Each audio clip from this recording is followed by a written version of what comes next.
Hello, this is the Avionics Intelligence Report, and I'm John McHale. I'd like to bring you up to date on the latest happenings with NextGen, the FAA's next generation air transportation system.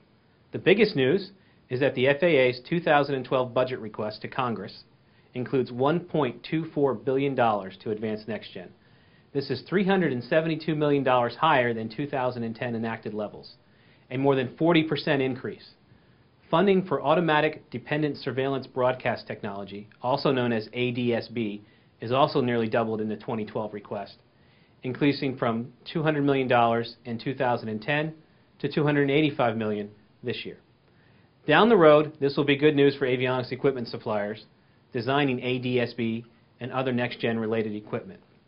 As next-gen is implemented between now and 2020, these future dollars will be spent on upgrading the cockpit to meet next-gen requirements in an affordable way.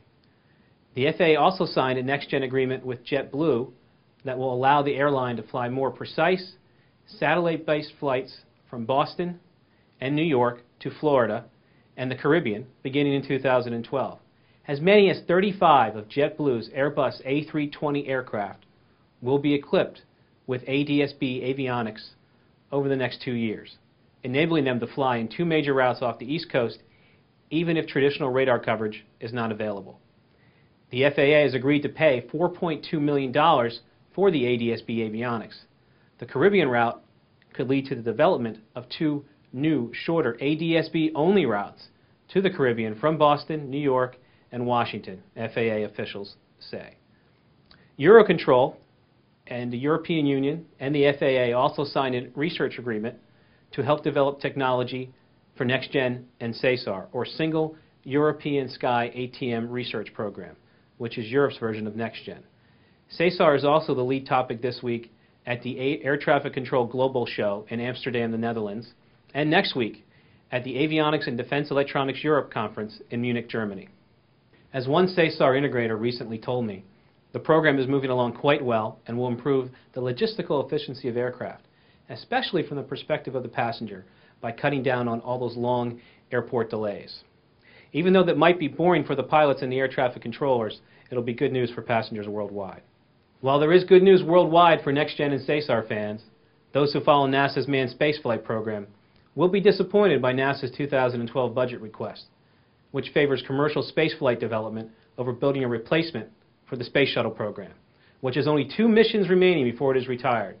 NASA requested $850 million each year through 2016 to kickstart commercial spaceflight, while requesting $1.01 billion for architecture planning of a multi-purpose crew vehicle program and $1.8 billion for space launch systems. In other words, a new manned spacecraft and a vehicle to launch it into space. That's $1 billion for planning, but developing a spacecraft will cost much more than that, and there is no evidence that the Obama administration is looking to jumpstart that program. They canceled the Constellation program last year, which included the Orion Crew Exploration Vehicle, a space shuttle replacement. We probably won't see a significant increase in manned spaceflight programs until China has their Sputnik moment and lands someone on the moon. In the meantime, when the shuttle retires, we will be paying $55 million a pop to hitch a ride with the Russians to the International Space Station. I wonder, is that $55 million per astronaut, or are the Russians giving us a Soyuz family rate? I'm John McHale, and this is the Avionics Intelligence Report.